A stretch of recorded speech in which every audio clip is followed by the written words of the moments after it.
Assalamualaikum warahmatullahi wabarakatuh. Bismillahirrahmanirrahim. Alhamdulillahirabbil alamin. Wa bihi nasta'in ala umuri dunya waddin. Wassalatu wassalamu ala asyrafil anbiya wal mursalin wa ala alihi wa sahbihi ajma'in. Subhanaka la ilma lana illa ma 'allamtana innaka antal alimul hakim. Qala rabbi shrah li sadri wa yassir li amri wahlul 'uqdatam min lisani yafqahu qawli. Alhamdulillah, syukur kepada Allah Subhanahu wa taala kerana masih lagi diberikan kesempatan peluang oleh Allah Subhanahu wa taala untuk meneruskan kehidupan, dan alhamdulillah kembali bersama Ustaz Arul Hisham Abidin seramanya sekali lagi di study online pendidikan Islam bersama dengan kita abang-abang, kakak-kakak tingkatan 5. Kaifalukum abang-abang semua? Ustaz doakan dalam keadaan yang sihat walafiat insya-Allah. Okey, semua pelajaran okey. Pengajian yang mana mungkin sedang membuat persediaan bagi SPM pada tahun ini, jadi Ustaz doakan agar segalanya dipermudahkan oleh Allah Subhanahu wa taala. Dan pada kali ini kita akan meneruskan perbincangan kita pada pelajaran yang sama juga pada sebelum ini, mungkin ataupun ada yang kali pertama masuk dalam pelajaran yang ke-12 ini, kerana pelajaran yang ke-12 ni kita akan bincangkan dua tajuk ataupun dua subtopik yang berbeza, dan kali ini kita akan membincangkan teruslah pelajaran 12, perkahwinan. Mungkin ada yang telah pun tengok pada unit yang pertama dahulu, tajuk perkahwinan juga, di bawah tajuk perkahwinan. Namun begitu kali ini kita akan terus dengan tajuk seterusnya di bawah tajuk besar dia adalah perkahwinan, tajuk kecil dia adalah kemahiran keibubapaan. Dah selesai perkahwinan, kemudian kita nak belajar juga untuk menjadi ibu bapa yang terbaik kepada anak-anak kita insya-Allah. Abang kakak ni persediaan lah, bukan untuk mengaji belajar untuk Pak Isra saja, dan begitu untuk amalan kehidupan berumah tangga kelak. Okey, jadi excited tak nak tahu kan? Okey, jom tanpa masa kita mulakan. Pada kali ini kita mulakan seperti biasa, duduk dalam keadaan yang tertib dan tenang, dalam keadaan yang paling sonok, paling sempoi, paling selesa untuk kita memperolehi ilmu. Dan jom kita mulakan dengan surah Fatihah kita, selawat kepada Nabi sallallahu alaihi wasallam. Al-Fatihah.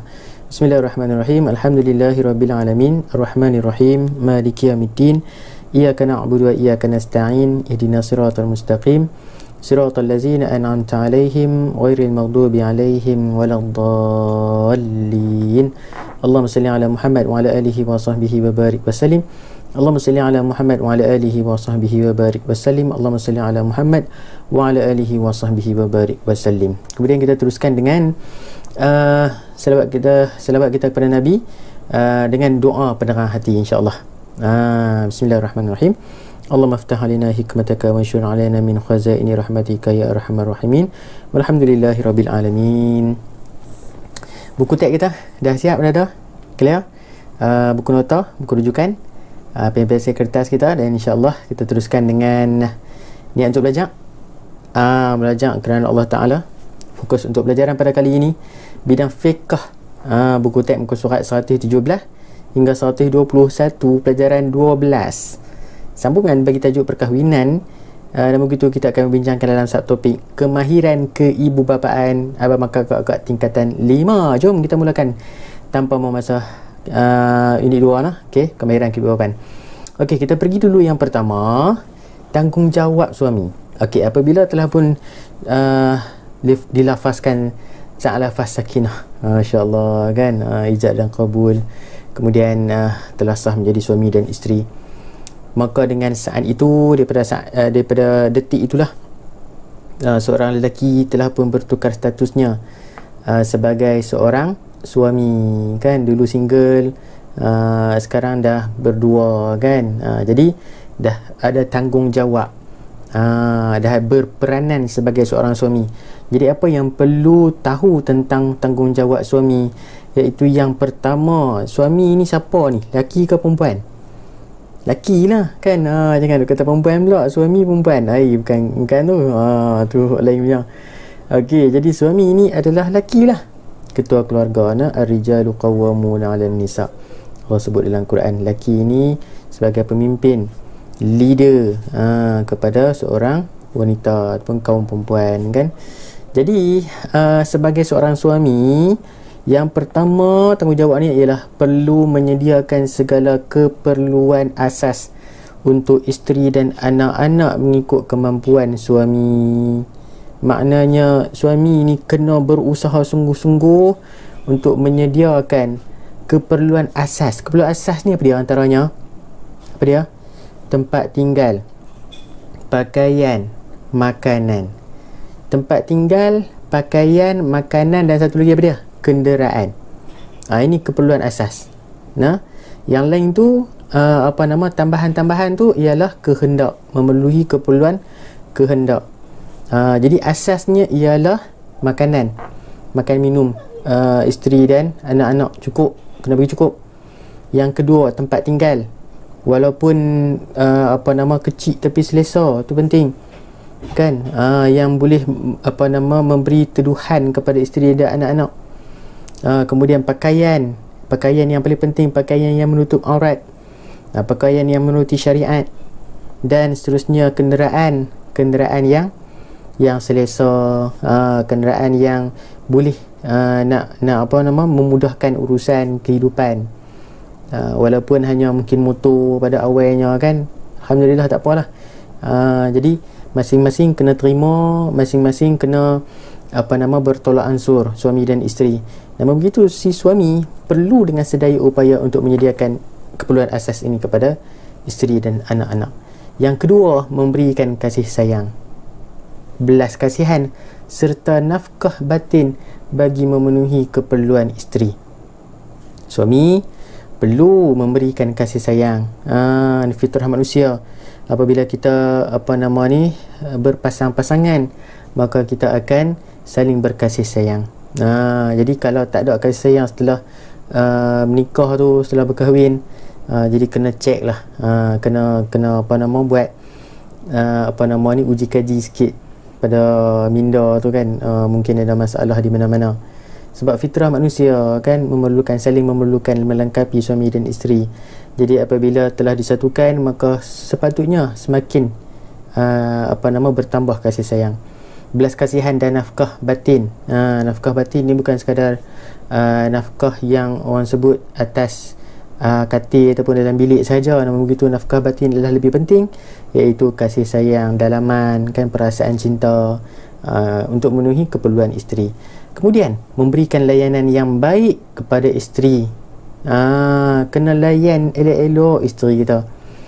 Seperti apa? Tutur kata yang baik dan perlakuan yang sopan.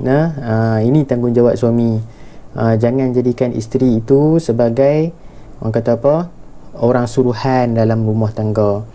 Segalanya isteri yang buat, segalanya isteri yang lakukan.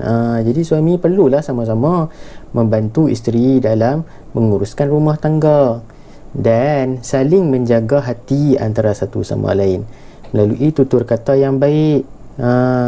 Perlakuan kita dalam perlakuan yang tidak mengguris hati dan perasaan isteri. Itu tanggungjawab suami. Jangan duk rasa macam wanita ni ataupun isteri kita boleh buat apa saja. Dah ada isteri kita kan, boleh buat apa saja, tak boleh. Kita semua ada naluri, kita semua ada perasaan manusia kan. Jadi saling memahami antara satu sama lain, insya-Allah akan beroleh rumah tangga yang bahagia. Yang keempat, tanggungjawab suami juga memberikan ilmu pengetahuan dan didikan agama secukupnya kepada isteri dan anak-anak. Abang-abang nanti bila dah berumah tangga, dah punya isteri, punya anak, maka tanggungjawab besar untuk mendidik ataupun memberikan didikan agama secukupnya kepada mereka. Jika kita tak mampu untuk mendidik ataupun memberikan didikan agama kepada mereka, paling kurang kita bawa isteri dan anak-anak kita pergi majlis ilmu, dengar perkongsian. Mungkin kita tak reti nak memberi ilmu kan, nak mendidik dalam bentuk ilmu agama ni. Jadi kita bawa lah kepada ustaz-ustazah yang yang kata apa, mudah untuk kita nak bawa isteri dan anak-anak kita dengar bersama. Bawa pergi masjid kan, bawa pergi dengar kuliah, buka TV channel yang ada apa, rancangan-rancangan keagamaan, macam tu pun tak ada masalah dah. Okey, didikan agama secukupnya. Kemudian yang yang kelima, menyelesaikan mahar yang belum dijelaskan. Ini wajib abang-abang terutamanya, kerana ada di antara kita apabila melangsungkan perkahwinan, masa akad nikah, mahar dalam keadaan hutang. Jadi dalam keadaan hutang, selagi mana belum dijelaskan mahar, selagi itulah tanggungjawab suami ni kena menyelesaikannya. Jadi mungkin dalam keadaan hutang semasa menikah, maka suami kena cepat-cepat untuk langsaikan hutang tersebut, hutang mahar tersebut. Ini tanggungjawab suami. Jadi ini 5 antara yang digariskan untuk kita dalam pelajaran pada kali ini untuk tanggungjawab suami. Seterusnya kita tengok pada tanggungjawab isteri pula.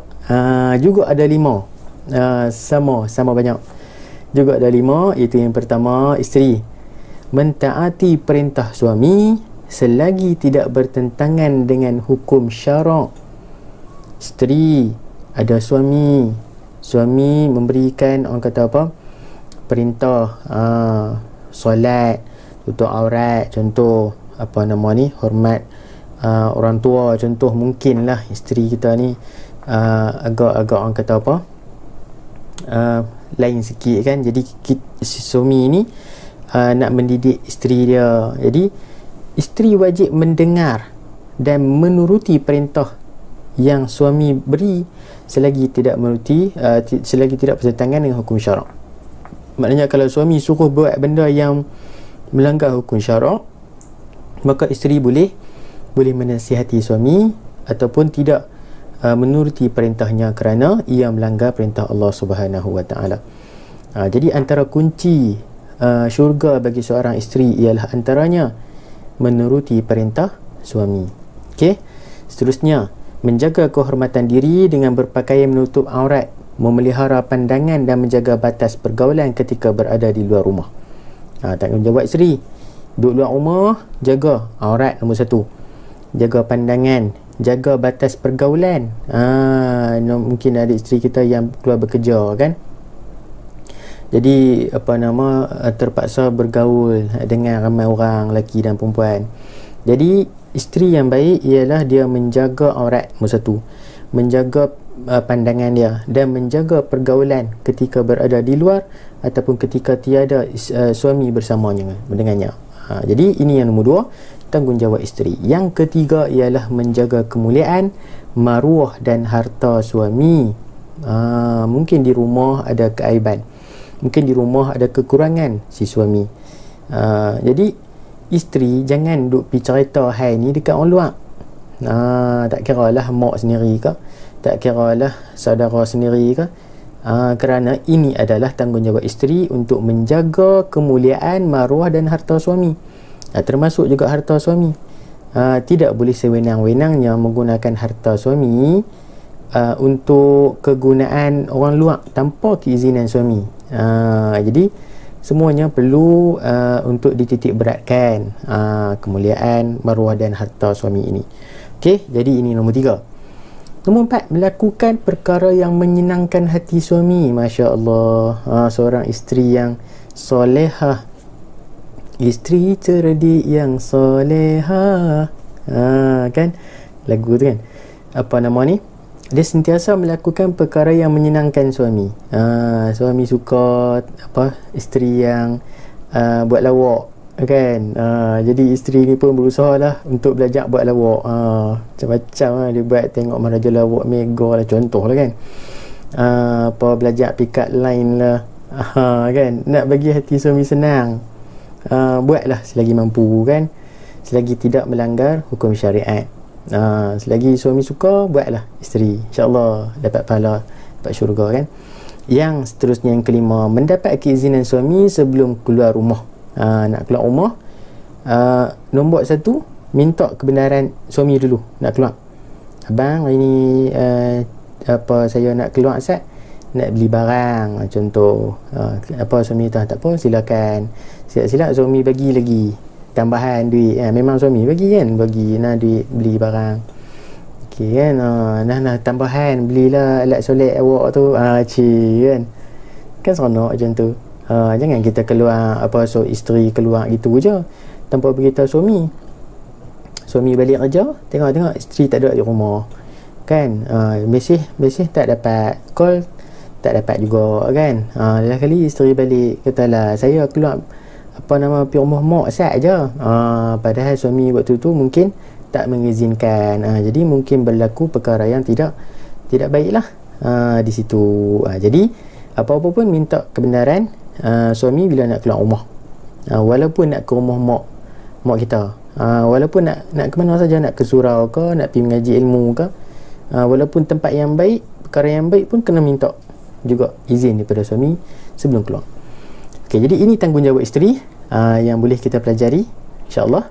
Kemudian tanggungjawab suami isteri dari segi akidah, ibadah dan akhlak. Jadi kita nak tengok di satu tanggungjawab suami isteri ini dari 3 sudut, iaitu di sudut yang pertama bab akidah, yang kedua bab ibadah, dan yang ketiga bab akhlak. Kita pergi dulu dengan akidah. Suami isteri dua-dua, apa yang perlu dilakukan. Yang pertama, menerapkan didikan akidah Islam yang betul kepada anak-anak sejak daripada kecil. Maknanya bila ada lahirnya zuriat, lahirnya anak-anak, maka tanggungjawab suami isteri nombor 1 ialah menerapkan akidah. Akidah nombor 1 yang diberikan kepada anak-anak. Antaranya apa dia? Nombor 1 ialah belajar, mengajarkan anak untuk kenal Allah, mengajarkan anak-anak untuk mengenal Rasulullah, mengajar anak-anak kita solat, puasa, benda asas, benda basic, bagi mereka buat bagi biasa dulu, tak ada masalah. Itu nombor 1 kita kena buat, iaitu didikan akidah Islam kepada anak kecil. Nombor 2, membentuk akidah keluarga berdasarkan pegangan akidah ahli sunnah wal jamaah. Jangan kita mengambil ajaran-ajaran yang bertentangan daripada akidah ahli sunnah wal jamaah dan kita bawa dalam keluarga kita untuk diamalkan. Kerana berkemungkinan ajaran-ajaran yang selain daripada ahli sunnah wal jamaah akan terpesong akidahnya. Jadi abang kakak bakal suami, bakal isteri, ataupun mungkin yang sedang menonton juga suami dan isteri, perlulah menitik beratkan tentang akidah ini. Jadi bila kita dah mempunyai asas yang kukuh bab akidah, insya-Allah segalanya ibadah dan juga akhlak juga akan follow rapat ke arah kebaikan kita, insya-Allah. Yang kedua. Yang ketiga, memupuk asas ketakwaan yang mantap kepada anggota keluarga, suami, isteri, anak-anak. Apabila akidah dah mantap, maka akan mewujudkan lagi sifat ketakwaan kepada Allah Subhanahu wa taala dalam sesebuah keluarga. Semuanya mengamalkan ajaran Islam dengan sepenuhnya, tanpa ada perkara-perkara yang menyimpang daripada ajaran yang sebenar. Jadi sebab tu kita kena follow betul, kena ikut betul pada Al-Quran dan As-Sunnah, insya-Allah. Yang ketiga. Yang keempat, memelihara akidah keluarga daripada sebarang fahaman yang sesat sememangnya. Apabila kita dah memilih nombor 1 tadi, dah terap, dah didikan akidah nombor 1, kemudian bentuk akidah keluarga pula ikut Ahlussunnah wal Jamaah. Yang ketiga, pupuk lagi ketakwaan, rasa takut kepada Allah Subhanahu wa taala ini, maka keluarga tersebut insya-Allah akan terhindar daripada fahaman sesat. Ini sebenarnya kita kena jaga betul-betul, kerana akidah adalah perkara yang pokok dalam menentukan iman seseorang itu. Bila iman kita, suami dan isteri kukuh, insya-Allah anak-anak juga akan ikut serta dan anak-anak juga akan berada dalam laluan yang sama, panduan daripada panduan Al-Quran dan As-Sunnah, dan insya-Allah akan terhindar daripada ajaran-ajaran sesat ini. Okey, ini bab tanggungjawab suami isteri dari sudut akidah. Kemudian kita tengok sikit amalan, yang mana antara doa yang terdapat dalam Al-Quran yang boleh dilazimi oleh suami isteri termasuklah ini doanya, Rabbana hablana min azwajina wa zurriyatina qurrata a'yunin waj'alna lil muttaqina imama. Doa ni selalu kita baca, no? Yang mana Allah ajarkan dalam Al-Quran daripada surah Al-Furqan ayat yang ke-74, yang mana Ustaz bacakan tadi kan. Sekali lagi kita ulang, mungkin abang-abang kakak sekarang pun dah boleh amal dah, walaupun kita tak punya isteri lagi, walaupun kita tak punya suami, walaupun kita tak punya anak lagi, namun begitu kita boleh juga amalkan doa ini. Nah, Auzubillahi minasyaitonirrajim. Rabbana hab lana min azwajina wa zurriyyatina qurrata a'yunin waj'alna lil muttaqina imama. Sadaqallahul azim. Okey, seterusnya kita tengok pada tanggungjawab suami isteri dari sudut ibadah lah.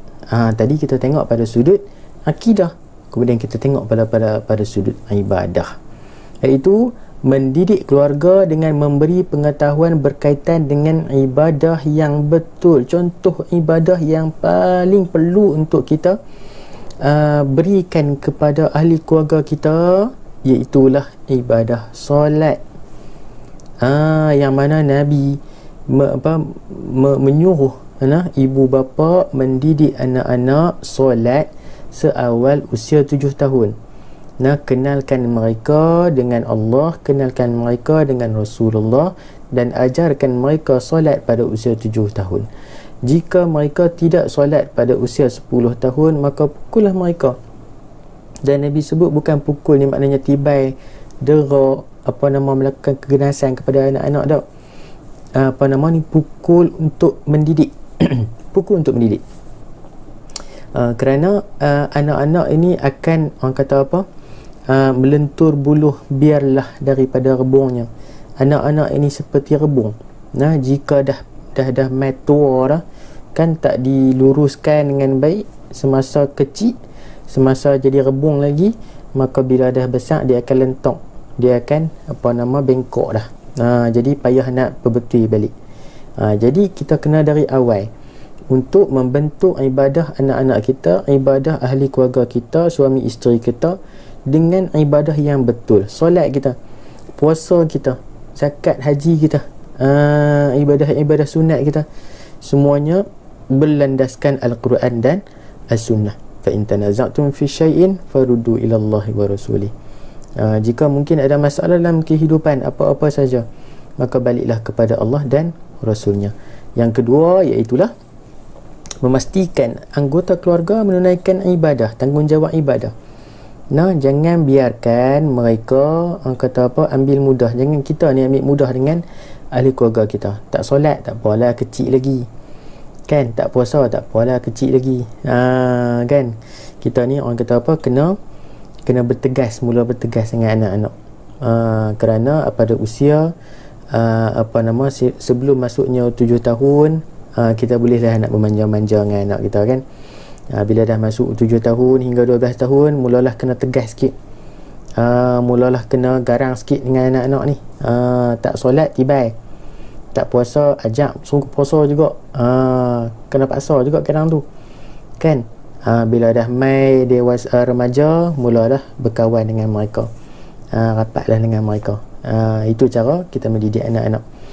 Kemudian pastikan tanggungjawab ibadah itu dilakukan oleh setiap ahli keluarga kita. Ayah lah terutamanya, suami lah, perlu kontrol betul-betul bab ibadah ni dengan ahli keluarga kita seluruhnya, insyaAllah. Yang kedua. Yang ketiga, mempraktikkan cara hidup bersyariat dalam keluarga seperti solat berjamaah dan membaca Al-Quran. Kita ajar anak-anak kita ajar isteri, ajar suami, sama-sama untuk membudayakan nilai Islam dalam keluarga, bi'ah solehah dalam keluarga. solat berjemaah, ajak sama-sama. Ayah jadi imam, kan, anak-anak jadi makmum, isteri belakang jadi makmum, masya-Allah, seronok kan. Habis solat berjemaah, duduk sat, kemudian ayah pula bagi tazkirah, Allahumma salli ala Muhammad, baca Quran sama-sama, bertadarus kan, kemudian sama-sama membetulkan bacaan. Seronok hidup bersyariat ni kan. Tambah-tambah dalam keluarga yang bahagia, masya-Allah. Itu yang kita nak, impian, keluarga impian kita, insya-Allah. Yang ketiga, yang keempat, memelihara anggota keluarga daripada amalan yang menyeleweng. Jangan duk, kalau nampak macam ada ahli keluarga kita ni yang tiba-tiba duk pi solat lain macam kan, kemudian duk baca apa benda-benda yang tak tahuan, tak tahu mai pada mana asasnya, cepat-cepat untuk orang kata apa, counter balik, perbetul balik, kerana takut amalan yang telah dilaksanakan yang dia anggap macam betul, rupanya tak betul pun, bukan daripada Nabi pun, Allah tak suruh pun, tapi duk rasa macam betul. Yang tu masalah tu. Jadi kita kena belajar, kita kena cari ilmu, supaya anggota keluarga kita dan diri kita sendiri tidak menyeleweng daripada amalan yang sepatutnya. Okey, itu 4 perkara tanggungjawab suami isteri dari sudut ibadah. Kemudian kita tengok pada yang seterusnya, amalan sikit. Ini juga doa yang boleh kita amalkan untuk mendapatkan keluarga yang bahagia. Terutamanya doa ini, A'udzubillahi minasyaitonirrajim, Rabbij'alni muqimas salati wa min zurriyyati Rabbana wa taqabbal du'a. Sadaqallahul azim. Nah, minta doa agar Allah menjadikan kita ni, ahli keluarga kita ni, orang yang sentiasa mendirikan solat. Nah, seperti mana doa ini adalah doa Nabi Ibrahim alaihissalam, yang mana Nabi Ibrahim minta agar zuriatnya terdiri daripada golongan yang menunaikan solat. Kita doa, Rabbana wa taqabbal du'a, ya Allah, ya, kita minta Allah makbulkan doa kita. Kita nak ahli keluarga kita semua sekali bersama dengan kita dalam syurga nanti. Jadi kita minta, ya Allah, jadikanlah zuriat kita semua ni daripada kalangan zuriat yang sentiasa mendirikan solat. InsyaAllah kita sama-sama doa. Okey, seterusnya kita tengok pada di sudut akhlak pula. Tadi kita tengok pada sudut akidah, ibadah, dan sekarang kita nak tengok akhlak. Akhlak ni antaranya yang pertama, suami isteri menunjukkan akhlak yang mulia agar menjadi contoh dalam keluarga. Jangan duk harap ke mok hang je. Kan, orang Tara ni kadang mok hang, pok hang kan, ayah hang gitu. Dak, sama-sama suami isteri, nah, jangan saling menyalahkan apabila mungkin ada masalah, ada perbezaan pendapat kan. Duduk berbincang sama-sama. Kerana apa? Kerana apabila ada anak-anak sedang memerhati, terutamanya perlu dielakkan ni, mungkin sama-sama lah nah, sifat baran, sifat cepat marah. Ustaz selalu sebut kadang-kadang benda yang ini nampak simple tapi boleh memberikan kesan dalam keluarga. Yang pertama, baran. Nombor 1, kena kawal betul-betul, jangan cepat marah. Yang kedua, sensitif ataupun cepat merajuk. Jangan cepat merajuk, hati tisu, kan, keras sikit kadang-kadang tu kan, relax kan. Yang ketiga ni ialah kata-kata. Nah, akhlak daripada kata-kata juga adalah salah satu perkara yang akan menjadi contoh kepada anak-anak. Kalau mulut kita sentiasa duk kata benda yang tak baik, anak-anak pun akan jadi sebegitu juga, dia akan keluar kata-kata yang tak baik tu juga. Jangan kita pula jadi cikgu pada dia, kepada perkataan yang tak baik yang dia bakal keluarkan tu. Biarlah dalam keluarga kita sentiasa menyebut kalimah yang baik. Nah, zikir-zikir kan, selawat kepada Nabi, Allahumma salli ala Muhammad. Anak-anak akan ikut secara sendirinya, kita tak payah ngajak. Betul? Cuba try. Nantilah kan bila dah ada keluarga nanti tu, mungkin ada di antara kita juga yang menonton ni di kalangan ayah-ayah, ibu-ibu kan, sama-sama insya-Allah. Okey, tunjuk akhlak yang baik kerana kita lah guru kepada anak-anak. Yang pertama. Yang kedua, menyemai sikap berkasih sayang sesama anggota keluarga untuk mengeratkan hubungan silaturahim. Nah, hubungan kekeluargaan semai sikap kasih sayang ni macam mana, dengan tunjukkan rasa kasih sayang tu. Kena tunjuk. Kalau duk sebut aja ayah sayang hang kan, tapi tak tunjuk pun. Nak tunjuk macam mana? Bukan cakap belai saja ayah sayang hang ni, takkan hang tak tahu. Nak tahu macam mana ayah pun tak tunjuk. Jadi kita kena tunjuk mungkin beri didikan kepadanya, ambil berat atas kesihatan dirinya. Anak-anak kita ni kan, dia nakkan perhatian, kita beri perhatian lebih kepadanya. Itu antara cara untuk menyemai kasih sayang. Kan, ada masa sikit ayah bawa ahli keluarga keluar makan angin kan, pergi restoran makan sama-sama keluarga, seronok kan. Duduk tepi pantai ke, main pasir pantai, best. Berkelah antaranya contoh. Yang kedua. Yang ketiga, bekerjasama melakukan urusan rumah tangga, Masya Allah, agar kebahagiaan dirasai setiap anggota keluarga. Buat kerja sama-sama, insya Allah bahagia. Kerja apa ni? Kerja rumah. Isteri masak, suami tolong basuh pinggan. Seronok tak? Isteri kemas rumah, suami dekor rumah. Contoh. Suami basuh baju kan, isteri tolong lipat baju. Contoh. Banyak lagi perkara-perkara lain yang boleh dibuat bersama. Jangan duk buat pembahagian kerja pula, ataupun kerja aku. Tak boleh macam tu kan. Sama-sama buat, sama-sama rasa, sama-sama dapat pahala. InsyaAllah seronok kan. Yang ketiga. Yang keempat iaitu menegur anggota keluarga yang melakukan kemungkaran. Ada tak di kalangan kita yang melakukan kemungkaran dalam keluarga? Ada kan, mungkin tak menyedari akan melakukan kemungkaran tersebut. Jadi kita lah tanggungjawab sama-sama untuk menegur ahli keluarga kita yang melakukan kemungkaran. Tak solat, kita tegur baik-baik. Abang, awak tak solat ni kan, ni Allah tak suka kepada orang yang tak solat kan. Orang yang tak solat ni tempat dia di neraka. Jadi ayah tak maulah abang masuk ke tempat yang tidak diidamkan oleh kita. Kita sama-sama nak masuk syurga. Jadi abang sama-sama kita solat, dan insyaAllah sama-sama kita ke syurga. Seronok tak? Kan? Tegak dengan hikmah. Jangan kira nak menempik je, jangan kira nak marah je, nak tengking je, tak boleh. Dia kena hikmah, dengan cara yang paling terbaik. InsyaAllah orang boleh terima teguran kita tu. Okay? Jadi ini 4 tanggungjawab suami isteri di sudut akhlak. Okay, amalan. Ini doa yang boleh kita baca untuk mendapatkan zuriat yang terbaik. Auzubillahi minasyaitonirrajim. Rabbi habli min ladunka zurriyatan thayyibah innaka sami'ud du'a. Sadaqallahul azim. Surah Ali Imran ayat 38. Rabbi habli min ladunka zurriyatan thayyibah innaka sami'ud du'a. Yang mana kita harapkan, ya Allah, berilah kepada kami anak-anak yang berkasih sayang, zuriat yang baik. Sungguhnya Allah sahajalah yang maha mendengar segala permohonan. Kita harapkan Allah memberikan zuriat yang terbaik kepada kita dunia dan akhirat. Wallahu a'lam.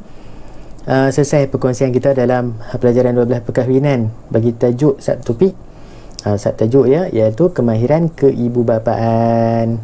Simple sikit lah, sebagai kesinambungan ataupun sambungan daripada tajuk yang pertama ataupun subtopik yang pertama iaitu perkahwinan. Jadi inilah selesai bagi tajuk pelajaran 12 perkahwinan itu sendiri. Jadi dalam masa ini kita telah membincangkan tentang kemahiran keibubapaan. Jadi bolehlah membuat persediaan persediaan tu. Jika ada rezeki ataupun jika ada kesempatan yang mana kita dapat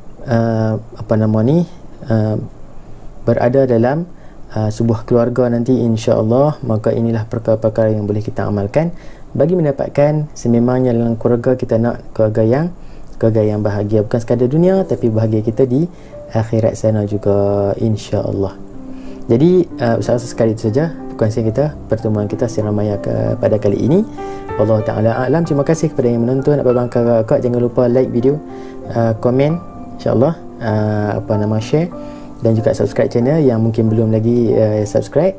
Dan kita bertemu dalam pertemuan yang selanjutnya. Wallahu ta'ala a'lam. Aqulu qawli hadza wa astaghfirullahal azim li wa lakum. Assalamualaikum warahmatullahi wabarakatuh. Terima kasih.